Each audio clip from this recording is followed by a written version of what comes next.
Hello, welcome to my YouTube channel.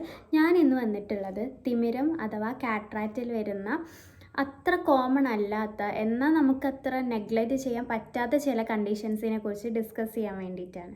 Particular age group like above 50 ആയിട്ടുള്ള ആൾക്കാരിൽ തിമിരം വളരെ കോമൺ ആയിട്ട് കണ്ടുവരുന്ന ഒരു കണ്ടീഷനാണ്. ലൈക്ക് നമ്മൾ ഒരു ഏജ് എത്തിക്കഴിഞ്ഞാൽ നമ്മളെ ഹെയർസ് എല്ലാം ഗ്രേ നര വരുന്ന പോലെ നമ്മളെ കണ്ണിനകത്തെ ലെൻസിൽ വരുന്ന ഒരു ചേഞ്ചാണ് തിമിരം എന്ന് പറഞ്ഞത്. എന്നാൽ തിമിരം എന്നത് ഏജ് ആയിട്ടുള്ള ആൾക്കാരിൽ മാത്രം കണ്ടുവരുന്ന കണ്ടീഷനല്ല. ഈവൻ ന്യൂ ബോൺ ബേബീസ് മുതൽ നമുക്ക് തിമിരം വരാനുള്ള ചാൻസ് നെഗ്ലക്റ്റ് ചെയ്യാൻ പറ്റില്ല. ആസ് ഐ ടോൾഡ് ഏർലിയർ, ഒരു 50 എബവ് ഏജ് ഗ്രൂപ്പിൽ വരുന്ന ആൾക്കാർക്ക് അവരുടെ ഒരു ഏജ് റിലേറ്റഡ് പ്രോസസ്സിൻ്റെ ഭാഗമായിട്ടാണ് കാട്രാക്റ്റ് വരുന്നത്. എന്നാൽ ന്യൂ ബോൺ ബേബീസിൻ്റെ കേസിലാണെങ്കിലും ഏർലി കാട്രാക്റ്റ് ലൈക്ക് ഒരു 50 ബിലോ ഏജ് ഗ്രൂപ്പിൽ വരുന്ന ആൾക്കാരിൽ ഉണ്ടാകുന്ന കാട്രാക്റ്റിൻ്റെ കേസിലും ഈ റീസൺ വന്നിട്ട് ഡിഫറെൻ്റ് ആണ്. പ്രഗ്നൻ്റ് ആയിരിക്കുന്ന ടൈമിൽ മദറിന് ഉണ്ടാവുന്ന ന്യൂട്രീഷണൽ ഡെഫിഷ്യൻസി ആണെങ്കിലും ഇൻഫെക്ഷൻ, ചില കൈൻഡ് ഓഫ് ഇൻഫെക്ഷൻ, അതുപോലെ തന്നെ ചില മെഡിസിൻസിൻ്റെ സൈഡ് എഫക്റ്റിൻ്റെ ഭാഗമായിട്ട് ഡയബറ്റിക്സ്, ഇതൊക്കെയാണ് കൺജനൈറ്റൽ കാട്രാക്റ്റിന് വരാനുള്ള മെയിൻ റീസൺ എന്ന് പറയുന്നത്. ആൻഡ് ചില ആൾക്കാരിൽ ബിഫോർ 50 ആയിട്ട് കാട്രാക്റ്റ് വരാറുണ്ട്. അതാണ് നമ്മൾ ഏർലി കാട്രാക്റ്റ് കാറ്റഗറിയിൽ പറയാറ്.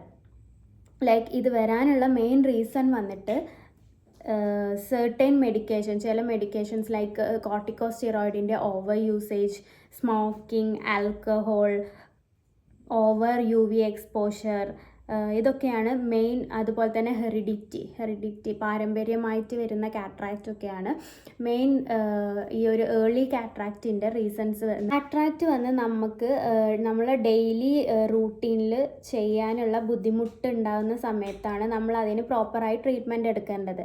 ആൻഡ് ഇതിൽ മെയിനായിട്ട് വരുന്ന ട്രീറ്റ്മെൻറ്റ് എന്ന് പറഞ്ഞാൽ സർജറിയാണ്. അതായത് നമ്മളെ കാട്രാക്റ്റസ് ആയിട്ടുള്ള ലെൻസ് അവിടുന്ന് റിമൂവ് ചെയ്തിട്ട് പകരം ഒരു ആർട്ടിഫിഷ്യൽ ലെൻസ്, അതായത് IOL ഇംപ്ലാന്റ് ചെയ്യുക എന്നതാണ് ഇതിനുള്ള മാർഗം.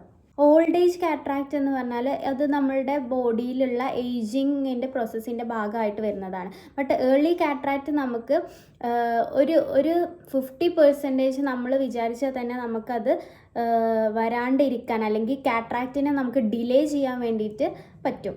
ഇതിനുള്ള പ്രിക്കോഷൻസ് ആണ് protect your eyes from UV. നമ്മൾ ഓവറായിട്ടുള്ള സൺലൈറ്റിൽ നിന്ന് നമ്മളെ കണ്ണിനെ പ്രൊട്ടക്റ്റ് ചെയ്യുക, ഒരു സൺഗ്ലാസ് പോലെയുള്ള ഐ പ്രൊട്ടക്ഷൻ വിയർ ചെയ്യുക. അതുപോലെ തന്നെ ഹെൽത്തി ഡയറ്റ്, നമ്മളെപ്പോഴും നമ്മളെ ഡയറ്റിൽ ഒരു ഹെൽത്തി ആയിട്ടുള്ള ന്യൂട്രിയൻസ് ഫോളോ ചെയ്യാൻ വേണ്ടിയിട്ട് നോക്കുക. Quit smoking, diabetic control, I checkup and always stay hydrated. എല്ലാവരും ഹെൽത്തി ആൻഡ് സേഫ് ആയിരിക്കുക. ബൈ. Thank you.